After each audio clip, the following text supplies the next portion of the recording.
niya lahat for our sake. Parang gusto naman maging picture ni, ni Jesus o mag-song offering. Si Ira pala ito. Si Ira pala yun. Akala ko si Jesus. Gusto niya mag-song offering. Amen. Ang mga bata sa church, blessing yan sila. Amen. Hindi yan sila burden. Yung nag-iyak-iyak ngayon, sila naman yung mag-praise sa sunod. Sila naman yung mag-song offering sa sunod.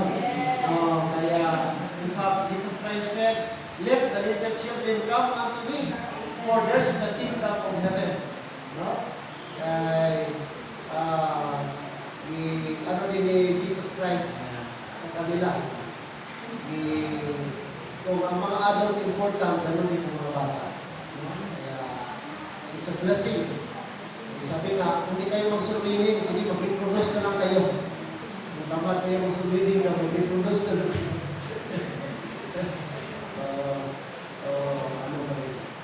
Alright, okay?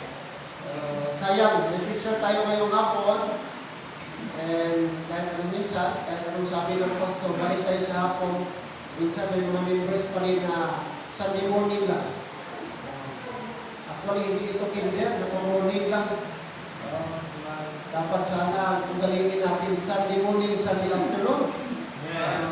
Dito tayo talaga. Hindi natin piling i-skip ang hapon. Kasi afternoon service is important as morning service. Amen? Importante din yan, mga kapatid. Kaya sana huwag natin i-disregard. Anyway, let's continue to pray for our brethren in the Lord na siya na makabalik sa hapon. Brother Charlie, Sam Garmen, masanay sila magbalik sa hapon. Salamat little by little, ang Valdez family. Kaso nga lang meron silang acquainted. But anyway, we're still happy na we can continue to serve God this afternoon. And during the lunch time, sinabihan ko na mag-uwi na sana sila, balik na doon. Sabi ko, join mo na sa afternoon service kasi minsan natin sila makasama. Hindi natin alam, ilang years na naman ang antayin natin bago sila makabalik sa atin. Sabi ko, join kayo sa afternoon service. And also, asal maka-fellowship tayo, maka-challenge din ang kanyang husband sa atin. Okay? Kaya salamat, andito pa rin ang Mastura family. Andiyan yung mga pamangkin o pinsan ni Ma'am Shirley. Pinsan, pamangkin, at kapatid.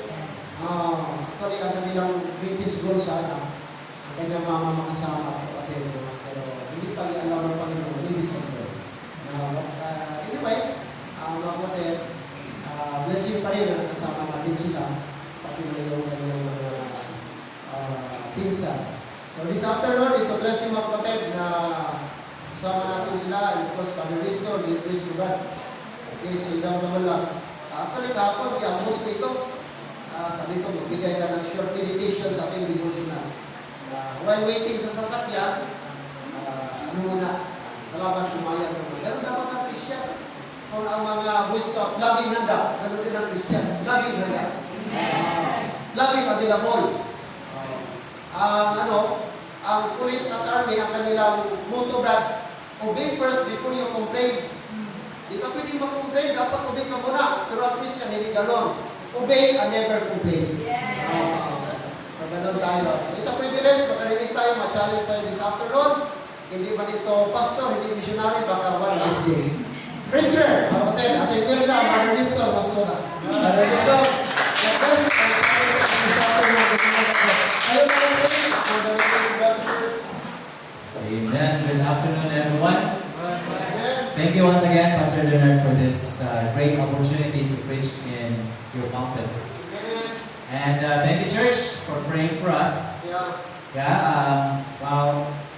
Wala agad akong i-pray na maka-join sa ato ang service, but God has given us people also na ato agapon na magdala sa simbahan. So, without further ado, let's open our Bibles to the book of Acts. The book of Acts, chapter 15. think I wrote, okay, 37. Yeah, so let's start reading. I'll start reading 36, you'll read 37, and all together in verse 41. If you're there, say amen. Okay. So I'll read verse 36. The Word of God says, "And some days after Paul said unto Barnabas, Let us go again and visit our brethren in every city where we have preached the word of God of the Lord, and see how they do."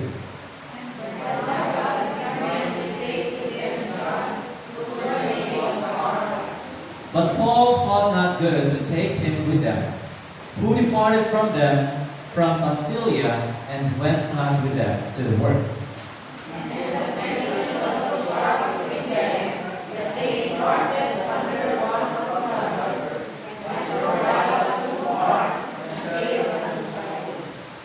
And Paul chose Silas, and departed, being recommended by the brethren unto the grace of God. Altogether in verse 41, ready, read. "And he went through Syria and Cilicia, confirming the churches." Let's pray. Father in heaven, we thank you for this wonderful day that you have given to each one of us. We thank you, Father God, for this opportunity also that I can preach in your church here in Coronel City. Lord, I pray that your sweet Holy Spirit will work in us. Use me as your messenger this afternoon, and I just pray, Father God, that the message of your word this afternoon will work in the hearts of your people here. In Jesus' name we pray. Amen. You may now be seated. So the title of the message this afternoon, The Redemption of John Mark. Sino sa inyo dito nakakilala kay John Mark? You know John Mark in the Bible. We seldom talk about John Mark. We seldom talk about this person in the Bible. But did you know that it is believed that this person is the same person who wrote the book of Mark? But if you look at his life, at the beginning of his life as Christian, he is, by the way, a Christian, just like us. Are we Christians here? Are we all Christians? John Mark was also a Christian. And in fact, he is not just an ordinary Christian. He is a laborer. Nagtatrabaho si John Mark. Just like yesterday, there were a few young people who went out soul winning, teaching the kids. John Mark was also a laborer. Now, how many of you here can say to yourself, "Praise the Lord, I am also a laborer"? Or nag-labor lang ka sa iyong anak?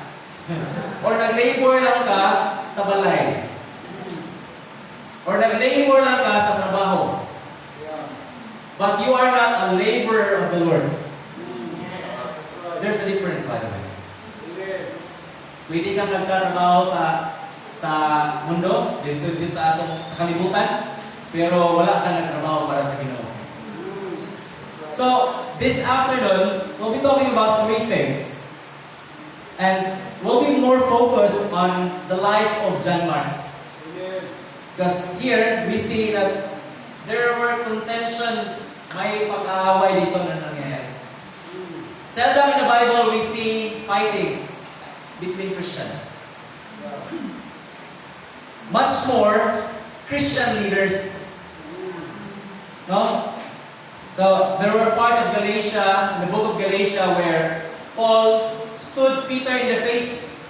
Parang, he stood Peter in the face kasi may ginawa si Peter na hindi maganda. Pero dito, Paul and Barnabas, a great companion, they were together in their missions.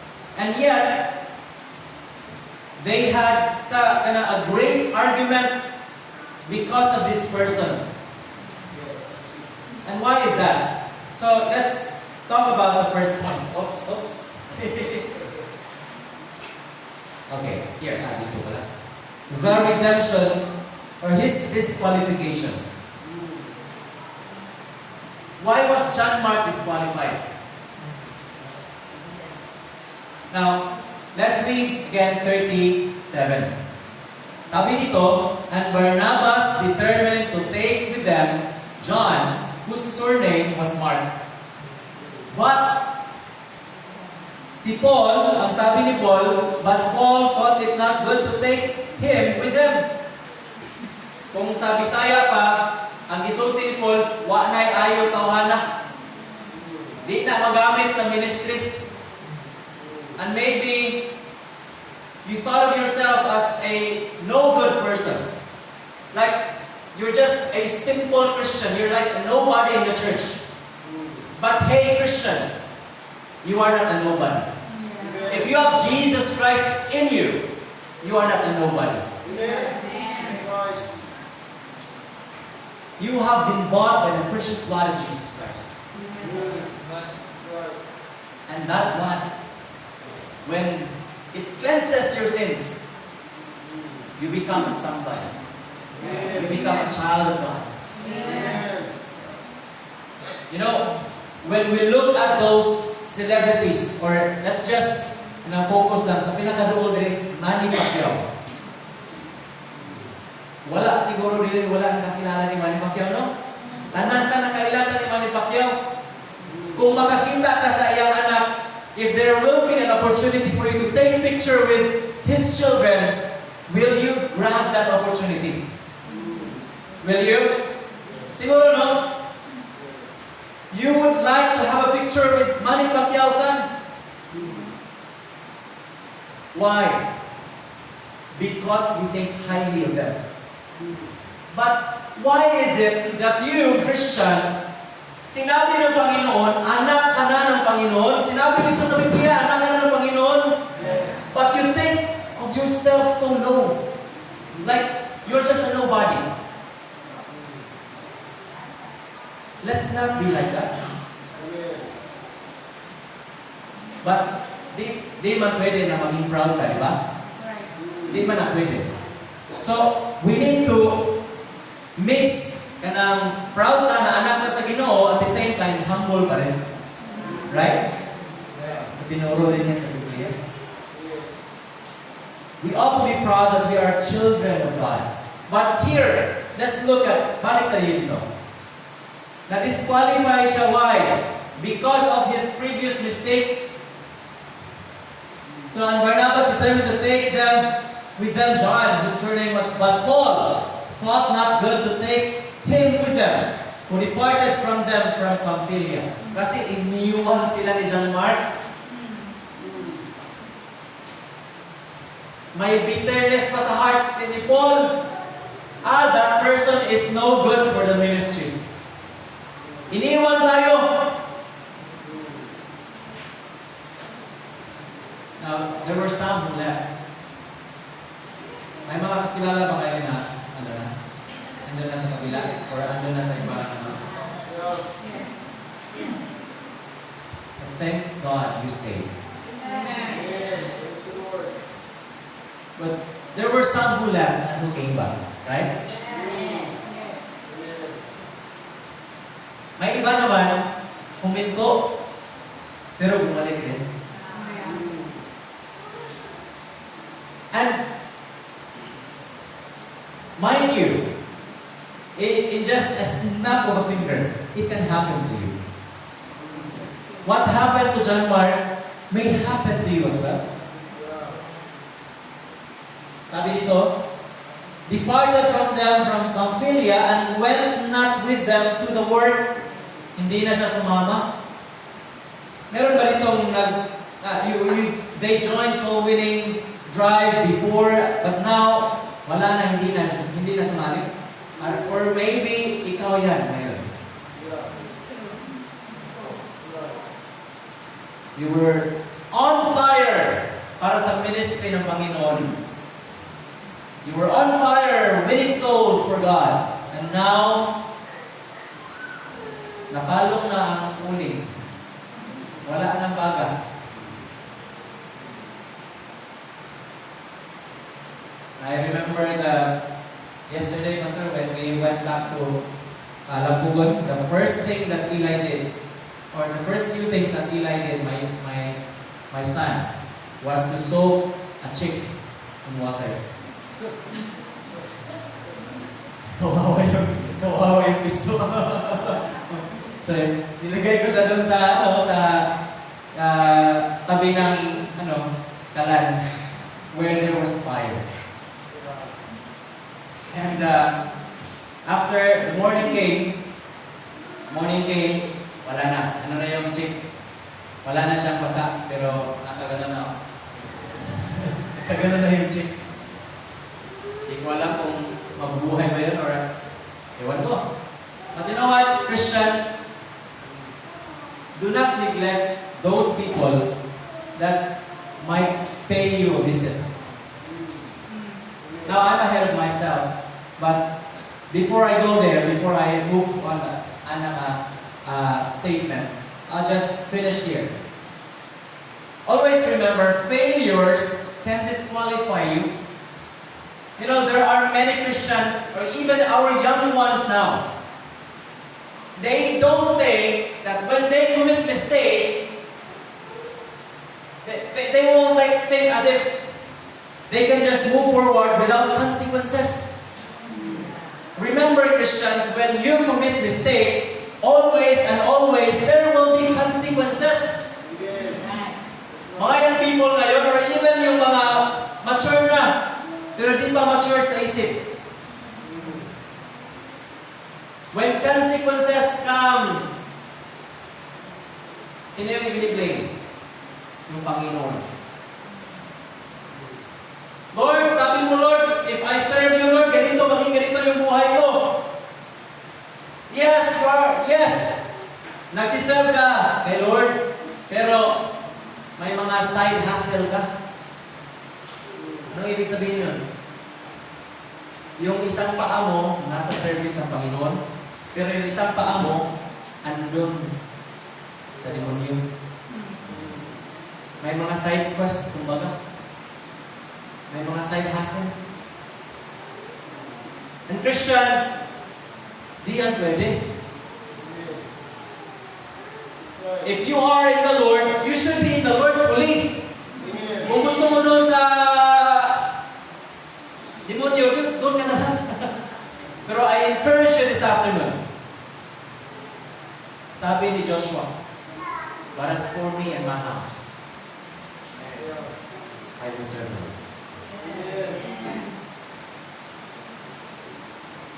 Don't worry, because some disqualifications are just temporary. Temporary lang. Still continue serving the Lord. Padayon lang. Lahutay lang. If you're saved, padayon sa pag-alagad sa Ginoo.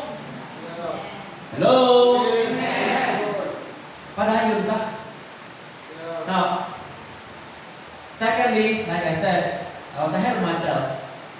Barnabas as his encourager. If we look at John Mark's life, maybe if you would be in Paul's perspective, sasabihin mo rin, huwag na lang yan. Hindi na lang natin yan dalhin sa mission. Baka aalis din. Di na lang natin yan, pasiserve dito sa church, kasi baka iiwan na tayo. May iniwan na ba dito? Baka na-experience mong maiwan. Yung people? May naiwan na ba dito yung people? May iniwan na ba? O baka may naiwan? Sige na lang. Sige na lang. Basta huwag mong iwanan ang Panginoon.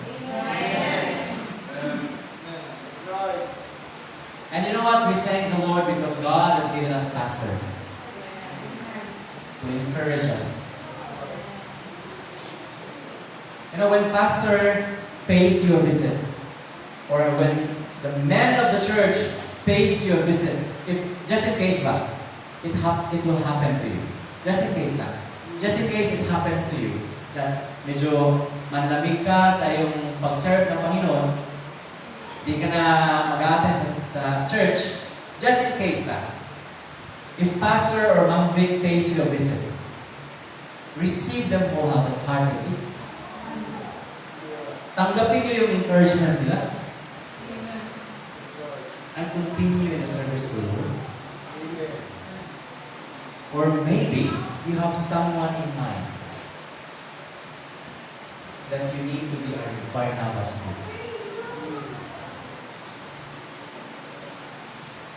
May mga kakilala ba kayo na hindi na nagsisimba? They were here, morning, afternoon, sa Sunday, Wednesday, andito sila, pero ngayon wala na. Do you know somebody? Will you be a Barnabas to them? You know what Barnabas did? Dito na lang ako sa screen. No? And the contention was so sharp between them. Siguro, magsuntukan na ito sila, pastor ba? Malapit na sila magsuntukan kasi it's so sharp. Kung sa turo pa, yung, ano yan? Oh, usok. Malabas na dito sa muso niya. Oh, it's so sharp between them that they, what happened? They departed asunder one from another. It ended up them going on a separate ways. But you know what Barnabas did?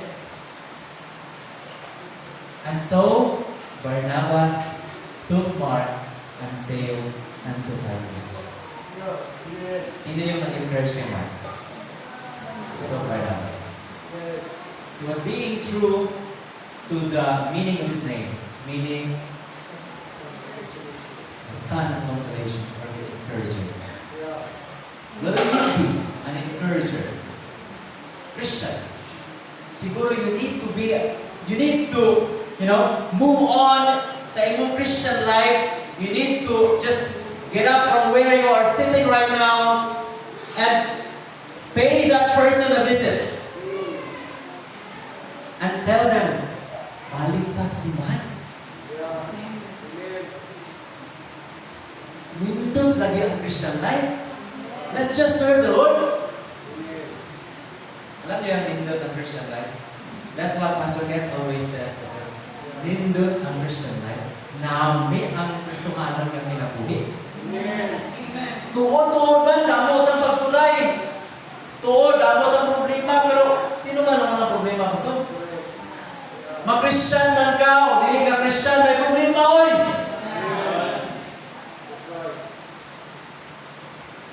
Christian ka o dili, may utang. Christian ka o dili, pati na lang mo eh. Pareha ka ginagagian. But why is Christian life good and wonderful?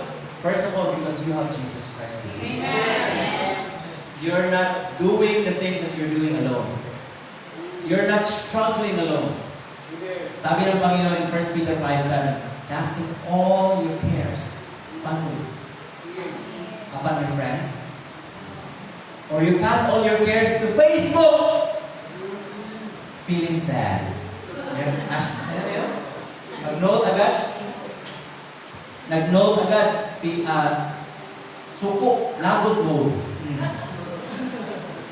Di ka pa nga nakapag-pray? Doon ka na sa Facebook agad? But hey, Christians, I encourage you to be a Barnabas. Or if you need a Barnabas, you can approach Pastor. You can approach those yung alam mo na makakapag-encourage na kasi. No? Are you still there?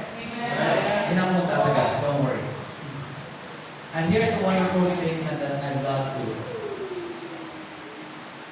Okay. Sabi ng Panginoon, the Lord will perfect that which concerneth me. Thy mercy, O Lord, endureth forever. Forsake not the works of thine own hands. In Psalms 138, verse 8. The Lord is still working in you. The Lord is still working in that person's life. Do not ever put a period in your life that person's life. Until Jesus Christ comes back, kama lang muna tayo. Until Jesus Christ comes back.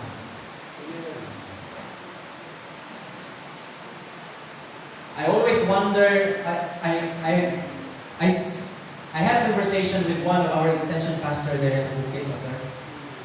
So there's this young people that he is always reaching out kasi bumalik, nag-Bible school, tapos bumalik sa mundo. Nag-issue na, bumalik talaga, lahat-lahat.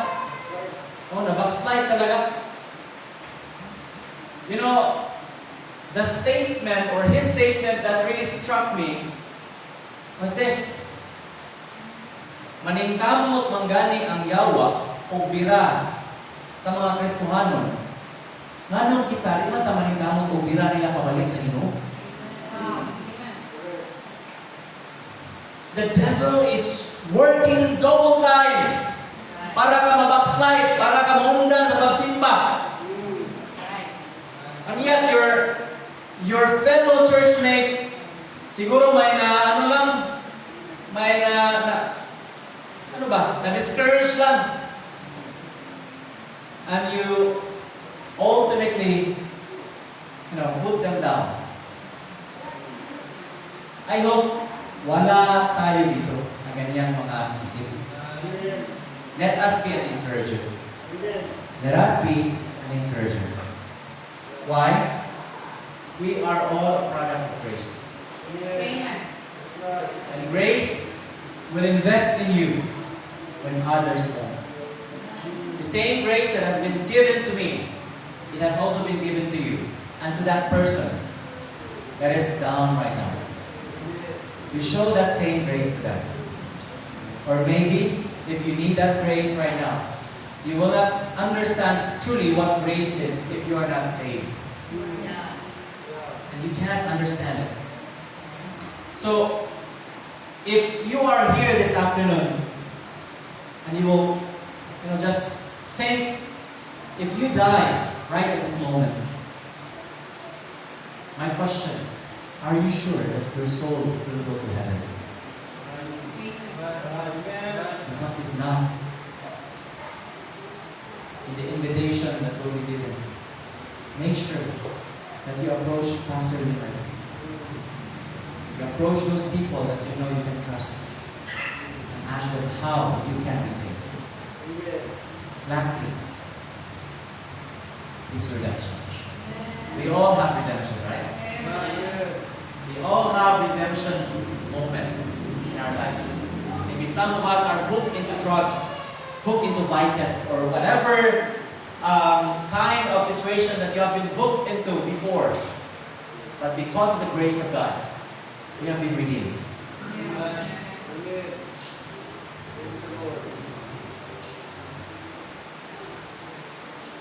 Now, di man nato makita ang in the end of verse in 39, and the contention was so sharp between them that they departed asunder one from another, and so Barnabas took Mark and sailed unto Cyprus, and Paul chose Silas and departed, being recommended by the brethren unto the grace of God.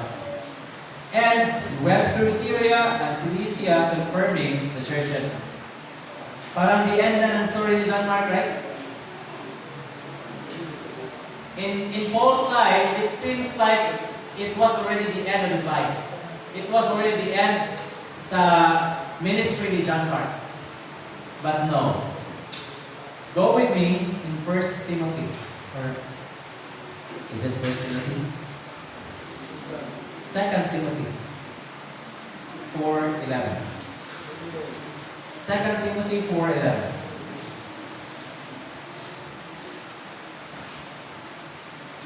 There's a wonderful event that took place in the life of John Mark. Okay? It says there, only Luke is with me. Take Mark and bring him with thee. For what? Ano sinabi dyan? For he is profitable to me. Para asa? Para sa asan? ministry. The same person that Paul looked down. Sabi niya, wala yung gamit. And you know what? Sabi niya, dalhin mo si Mark. For he is profitable to me. Dili lang personal na profit ko para sa ministry ng Panginoon. You know what? That person that this week, I hope you will pay them a visit. Now we have sick brethren. Pay them a visit.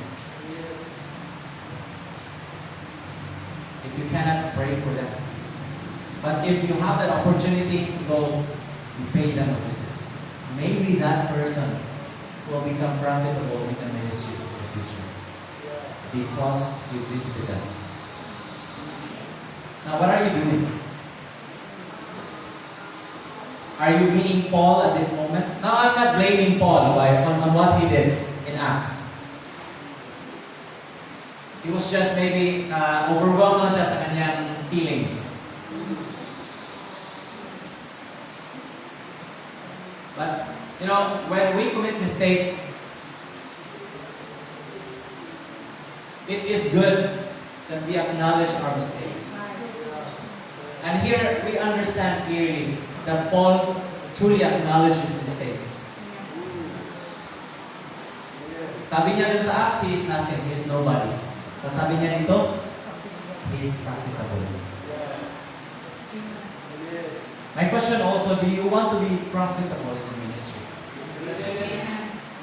Don't just be a bench warmer. Palagi ka lang nakaupo dyan. Punta ka dito sa simbahan, di ka, o tatayo ka, punta dito sa labas, yun, balik naman dito. Bench warmer lang talaga. Coming up here, meron tayong mga needs dito. Di kaya ni Jonathan siya ng isa dito.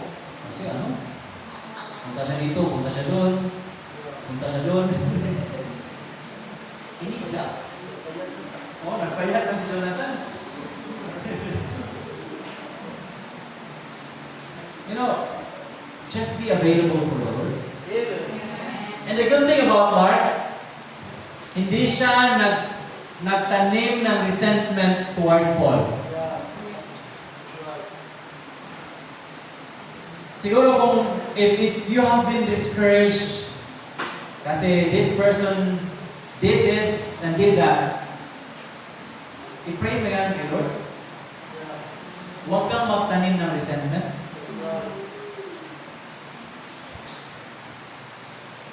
Mind you, someday, pastor will find you profitable in the ministry. Or other person will find you profitable in the ministry. And you will be recommended. Ito, no? This is proof. Why? Let's just be reminded in Philippians 1:6, Paul is so confident in this. Sinabi niya pa to. Sabi niya, being confident of this very thing, that he which hath begun a good work in you will perform it until the day of Jesus Christ. Siguro when he wrote this, he thought of John Mark. Sabi ni Paul, di talaga yung buti yung ginawa ko. Now, if you have said something to somebody and now you're thinking of it, and sasabihin mo ngayon, it was not good. Maybe it's about time for you to approach that person and say sorry to them. And apologize. No? Wala yung bayan. And it takes humility to do it. Just like Paul was humble enough to say that John Mark was profitable for him. Just a reminder, wala. Nasaan ba yun? Ito. Redemption produces usefulness. If you have been redeemed by God, you are useful in the ministry. And if in case na-backslide ka, nagpumalik ka, if you will allow yourself to be used by God, you will become useful as well. Salamat kasi may Panginoon tayo na ready kang tanggapin ulit. Amen. Kahit ilang pagkakamali ang ginawa mo, That's right. you are well accepted in the Lord. Amen. Let's pray. Dear Father, we thank you for the life of John Mark. We thank you, Lord, that despite of his previous mistakes, you have worked in his life, you have worked in the life of Paul, you have used Barnabas, O God, to encourage him, and you have written these verses in the Bible to remind us that it is never too late for us when we commit mistake. And it is never good for us, O God, to put a dot in a person's life, to put a period in a person's life. And I pray, Father God, that you will just bless each one of us, that we will be more like Christ in how we deal with people, and how we deal with our brethren in the church. I just pray that you will use this church mightily together with the leadership of Pastor Leonard and Mandu, together with the deacons and the men of the church. I pray that you bless them in Jesus' name. Amen. Will you to bow your head and close your eyes? Father, we thank you for this exhortation. Thank you for the life of Barnabas, as well as the life of John Mark. And Lord, yes, in our lives there are some John Mark that we need to reach out. Because no one is nobody in the sight of God. All are special. All is important. Everybody has a significant role. So this afternoon, may you use us, Lord, to be Barnabas. Maybe there are those member out there that needs encouragement, needs exhortation, and that, Lord, yes, wala pang ibang mag-reach out sa kanila, kundi Filipino dapat. If there are lukewarm or maybe backsliding right now, there are cold heart, Lord, I believe the Word of God has the power to encourage them. Even, Lord, the power of prayer. Maybe we can just pray for them, Lord God. That's why we use us, we use our brethren to reach out.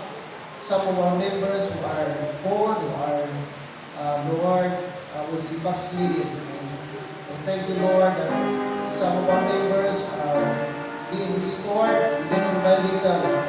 But there are still those, Lord, who are need to be visited. I pray this afternoon you would use us like Barnabas. He never gave up.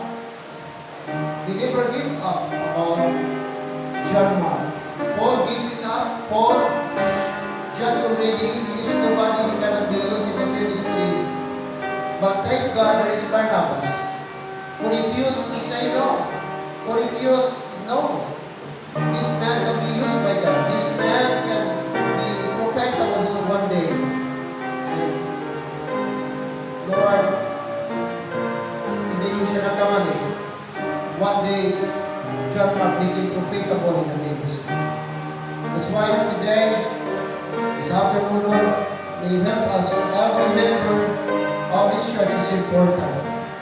The parable of Jesus Christ about the lost sheep. He left the 99 and find the one lost sheep.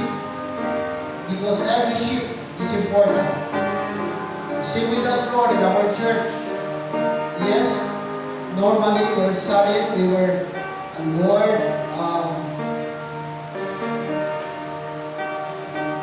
di kami masaya na may nag-stop ng labig. Pero Lord, hindi kami din mag-stop na mag-reach out sa kanila. Help us to be encourager. And help us, Lord, kung kami may init ngayon, maybe for now we are on fire, maybe for now we're active. But someday, hindi din, Lord, mangyari sa amin. It is also possible na one day, manlamig din kami. One day, manghina kami. Kaya, Lord, masarap din kung mayroong mag-reach out sa amin. Kaya ngayon, it's our main job as brothers and sisters in the Lord to reach out those members na nanghina. And maybe mga prospects namin, mga churchgoers before, but now, we didn't see them anymore. Help us, Lord, ma-restore namin sila. I request everybody to please stand. And maybe church, ikaw yan na nanay ang gagamitin ni Lord na mag-reach out. Ikaw yan tatay, gagamitin ni Lord na mag-reach out. Ikaw yan yung people, marami tayong people na kailangan i-reach out. Will you be willing to be one of those people whom God is going to use to reach out those people? There are those, kailangan si Pablin, kailangan sila Pau-Pau. Marami tayong mga young people, kailangan i-reach out. Young people, will you be willing? Can you come to the altar and pray, Lord, please use me. Help me, Lord, na maka-reach out ako. Use me as instrument, Lord, maka-reach out ako. I don't care if you're a mother this afternoon, but if you have the desire in your heart, Lord, use me to reach out like Barnabas. Lord, here's my life, use me. Maybe you're a father today. Why don't you come to the altar and pray to God that God is going to use you? There are some brethren na kailangan ng exhortation. There are some brethren in needs restoration. Why don't you come and pray, Lord, help me. If you have been blessed by the message, if you have been touched by the message, Barnabas, thank God, Barnabas never gave up about John Mark. Paul gave up. But thank God, Barnabas so patient. He was so patient. Sometimes we became impatient. But now, don't be patient. The Holy Spirit is convicting us. Don't give up that person. Don't give up on that person. Maybe one day, God is going to move his heart. Maybe one day, God is going to touch his heart. Don't just give up. Just pray hard and do it continuously. It is the work of the Holy Spirit. It's not our church. Our part is to restore. Our part is to pray. Our part is to visit and encourage. Let the work of the Holy Spirit work in his heart. Amen. Pray.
Gracious, loving Father, Lord, this afternoon, thank you for the privilege to be reminded, to be rebuked, to be instructed with your word.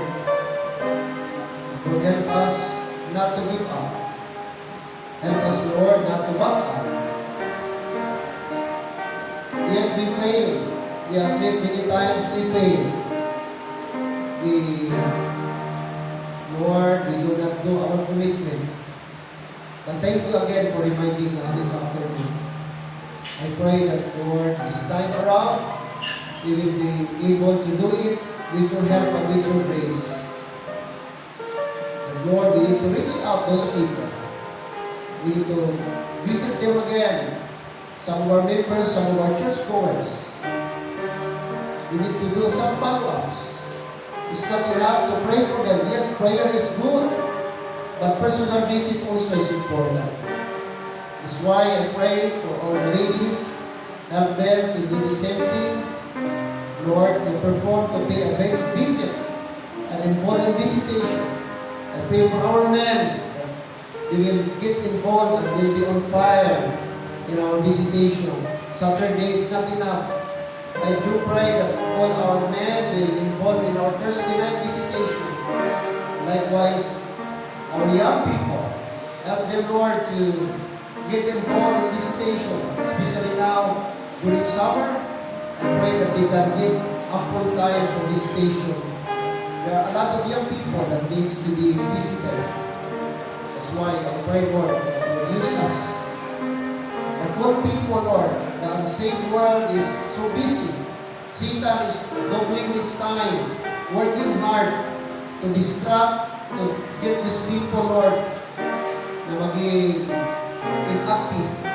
But it is our part. We cannot blame those people because we do not do our part. Kaya Lord, again, I pray for our church. Please will be on fire on soul winning. Please be on fire again on visitation, discipleship, and saturation. Hoping and praying this last Sunday of this month, we can restore our church saturation every last Saturday and Sunday. Every last Sunday of month, Lord.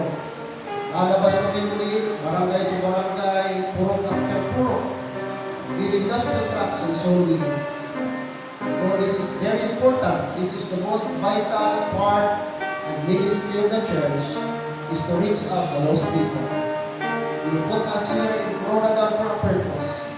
That's why Lord help us to reach out the people here in Coronadal City. And may you use us, may you use the brethren and the church as well. Not just in a monetary way by supporting missionaries, but in our local area as well. Our neighbors, our neighboring poroks, neighboring barangays, we need to reach out there.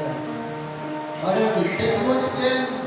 Thank you for instructing, reminding us this afternoon.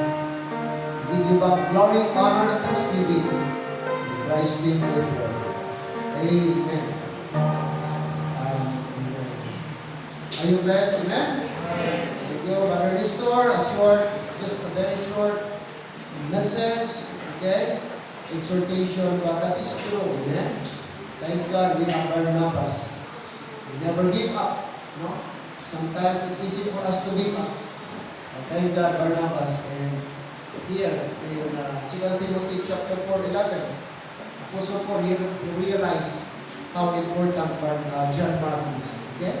Take John Mark with thee, for he is profitable for me in the ministry. Amen? So, profitable. For now, he might not be, but I believe someday. Amen? God will work in their hearts. Kaya, hindi tayo pwedeng mag-judge, no? Based ngayon, kasi hindi natin alam sa hindi pala, mga kapatid, gamitin siya ng Panginoon Almighty. And one of the greatest comeback is John Mark, no? Bumalik sa mundo, nag-ano siya mga kapatid, nawala siya sa gawain ng Panginoon, pero later, nakabalik siya. At nung bumalik siya, napakaganda. Nagamit siya, mga kapatid, sa gawain ng Panginoon. Okay, what a blessing. Thank you, Brother Nestor. Okay, before our afternoon offering, okay, let's sing the song. Okay, Brother Jonathan, let's sing the song, Set My Soul Afire. Amen? I hope that should be our prayer, that we will be on fire. God would